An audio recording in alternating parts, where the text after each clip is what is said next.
Hello, I'm Dr. Jeannie Huang, Associate Professor in the Department of Pediatrics at the University of California, San Diego. I'm pleased today to be presenting to you the Informed Consent module to improve quality in care, as created by myself and colleagues Dr. Doug Fishman and Dr. Jennifer Lightdale, and as generously sponsored by the North American Society for Pediatric Gastroenterology, Hepatology, and Nutrition and California Chapter 3 of the American Academy of Pediatrics. We as faculty have no disclosures. The objectives of this module are as follows: to review the definition of informed consent, to review the legal requirements associated with informed consent, to review the principles and ideal elements of informed consent, as well as research to date regarding the effectiveness of the current practice of informed consent in medicine today. And finally, we will review methods for improvement. Let's start with a review of the definition of informed consent. According to the American Medical Association, informed consent is a process of communication between a patient and physician that results in the patient's authorization or agreement to undergo a specific medical intervention. What are the legal requirements related to informed consent? There are statutes and case law in all 50 states addressing informed consent. The first legal case defining informed consent appeared in the late 1950s. Prior to this, cases involving dispute addressing informed consent were based in the tort of battery. What about the principles guiding the practice of informed consent? In medical ethics, informed consent is grounded in the principle of autonomy, or the ability of adults to self-rule and to accept or decline any medical intervention. The legal application of autonomy is the right to privacy. Let's now take a few slides to review case law and relevant healthcare decision-making cases that have shaped the manner in which we perform informed consent today. These include the listed 4 cases on this slide. We will review each case in detail in the upcoming slides. The first case is Schloendorff versus New York Hospital in 1914. In this case, Mrs. Mary Schloendorff agreed to have an exam under anesthesia by her physician to determine if a diagnosed fibroid tumor was malignant.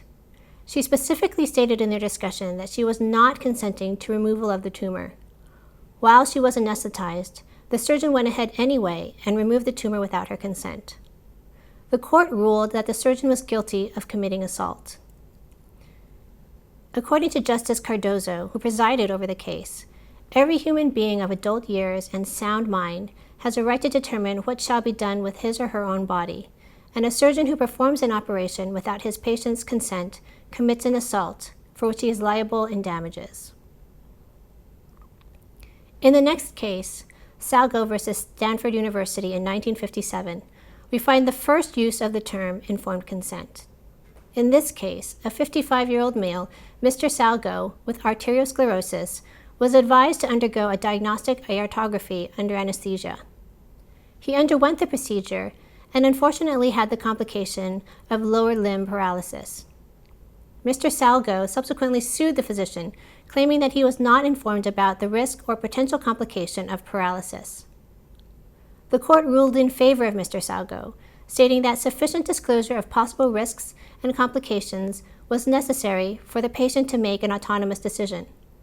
The court also noted that when discussing risk, the physician must disclose fully the facts necessary to an informed consent. In Canterbury versus Spence, 1972, Jerry Canterbury, who was 19 years old, underwent removal of a vertebral body for pain with his mother's written consent. During his post-operative course, Mr. Canterbury fell off his hospital bed and became paralyzed from the waist down. Review of incident facts revealed that Dr. Spence had not disclosed the possible risk of paralysis to either the minor patient or his mother. This case established an objective standard for the scope of disclosure in informed consent called the prudent patient test. The definition of risk with this in mind was defined as what a reasonable person in the patient's position would likely to attach significance to the risk in deciding whether or not to forego the proposed therapy. According to the court, disclosure should cover the inherent and potential hazards of a proposed treatment, the alternatives to that treatment, if any, and the results likely if the patient remains untreated. Finally, in our last case of Lane versus Candura, 1978, the patient's right to autonomy was firmly established.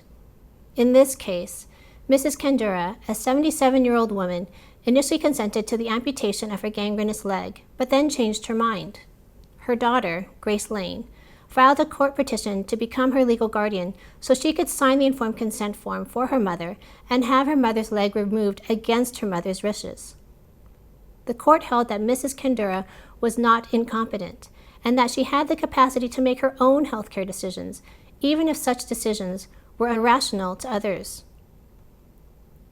Now that you are familiar with the case law behind informed consent, let us review the elements of informed consent.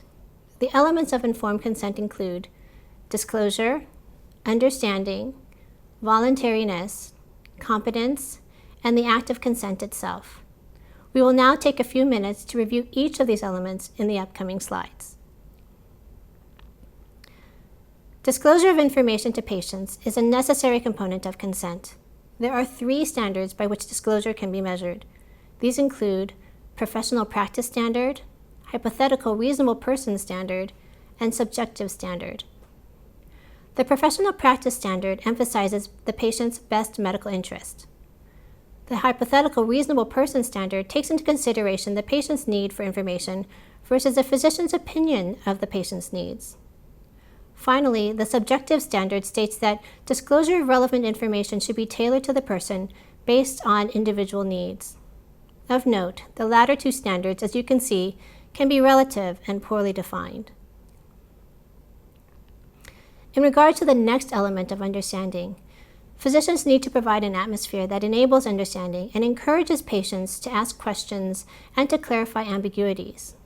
Provisions and methods by which this can occur include provision of translators or interpreters, provision of hearing or seeing assistive devices, and any other method to optimize communication between physician and patient. Voluntary participation in treatment is essential to the concepts of autonomy and self-determination. Recognition of voluntariness is thus essential in informed consent. While a physician may have influence on the patient's final decision, he or she may not be coercive in this process. Competency is a legal term referring to individuals having sufficient ability or possessing the requisite natural or legal qualifications to engage in a given endeavor. To be determined incompetent, which must be decided by the court, the individual is judged to be unable to make prudent decisions in his or her own best interest.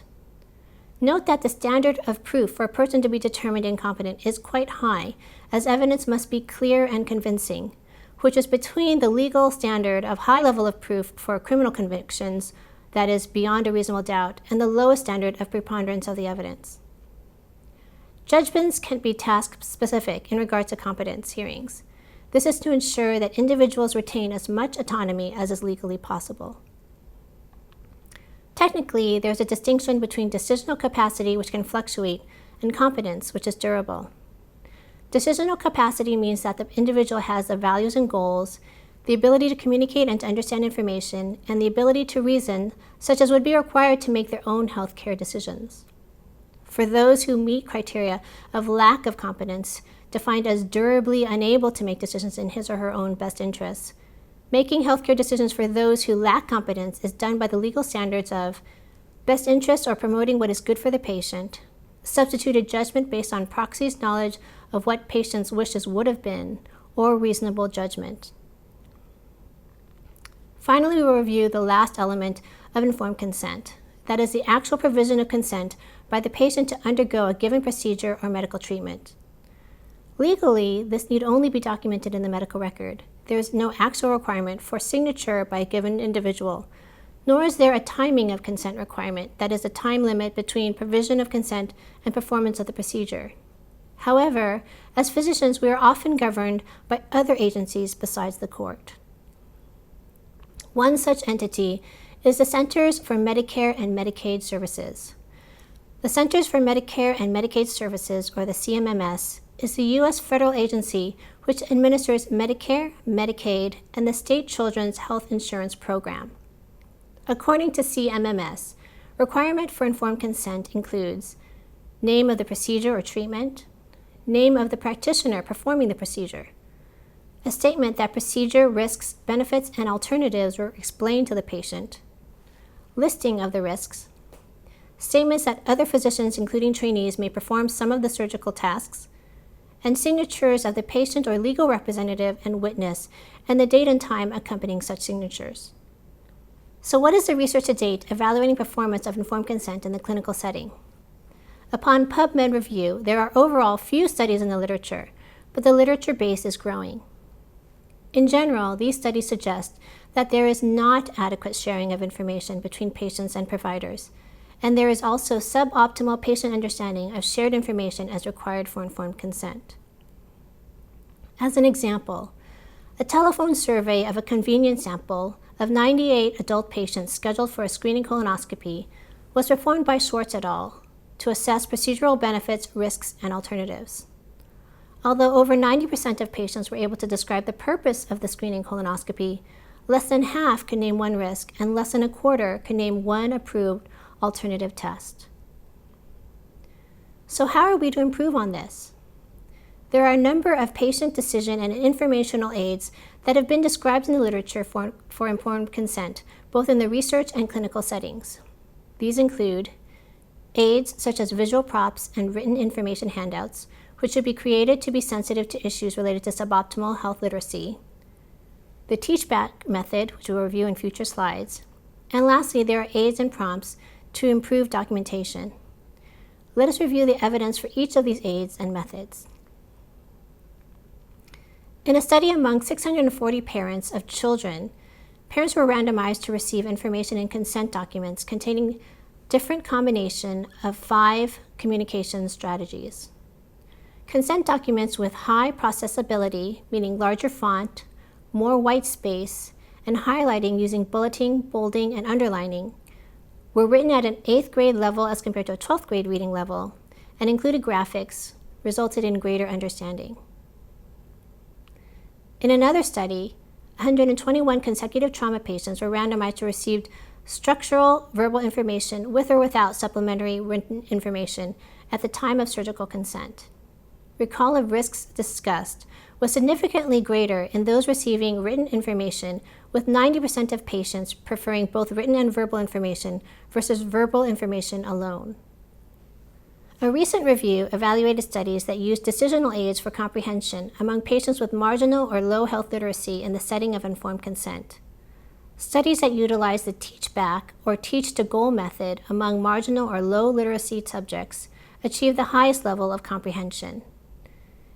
In a teach-to-goal study, repeated teach-back cycles were performed, which resulted in an increase of comprehension of targeted facts from 33 to 90% amongst those with marginal or inadequate health literacy. So what is the teach-back method? In the teach-back method, participants are asked to recall or explain in their own words what has been discussed. These techniques have been recommended to enhance communication and confirm understanding, particularly amongst persons with limited literacy health skills. Finally, we will review the research related to documentation. In a study evaluating 130 informed consent documents for trials registered with clinicaltrials.gov, there was notable suboptimal provision of information and lack of conformity to international patient decision aid standards for supporting decision-making. The International Patient Decision Aid Standards were created by a collaboration of a group of researchers, practitioners, and stakeholders from around the world, whose goal was to establish an internationally approved set of criteria to determine the quality of patient decision aids. 12 broad quality criteria have been established for development of these aids. Amongst these, the criteria relevant to informed consent documentation include providing information on options, presenting probabilities, clarifying values, disclosing conflicts of interest, providing a balanced presentation of options, using plain language, and providing information based on scientific evidence. So now that we have reviewed the essential elements of informed consent, the ideal principles and standards from regulating agencies and the courts, as well as methods for improved communications, how should we proceed? In the accompanying quality improvement project you will now embark on for MOC Part 4 credit, you will use various methods of improving quality, including self-evaluation and reporting, identification of benchmarks and standards, and incorporation of additional training and education over time. You will perform the accompanying MOC activity focused on informed consent. In this activity, you will evaluate your own patient's receipts of essential elements of informed consent. This will be performed during each round of data collection via completing the patient surveys for each of 10 patient cases where you're engaged in the informed consent process with your patient. The overall format of the MOC activity includes watching of this PowerPoint slide presentation with accompanying video, and performance of data collection over 3 periods with interim quality improvement. You will receive feedback during these cycles in order to help you identify areas for needed quality improvement. In summary, there are essential elements of the informed consent process that need to be included in each informed consent discussion. However, variation in informed consent practices exists today. Improving performance is a key step in improving informed consent quality and ultimately in improving how patients and providers communicate as they make healthcare decisions together. Thank you for your attention during this module. Again, we would like to acknowledge NASPGHAN and California Chapter 3 of the American Academy of Pediatrics for their support of this effort.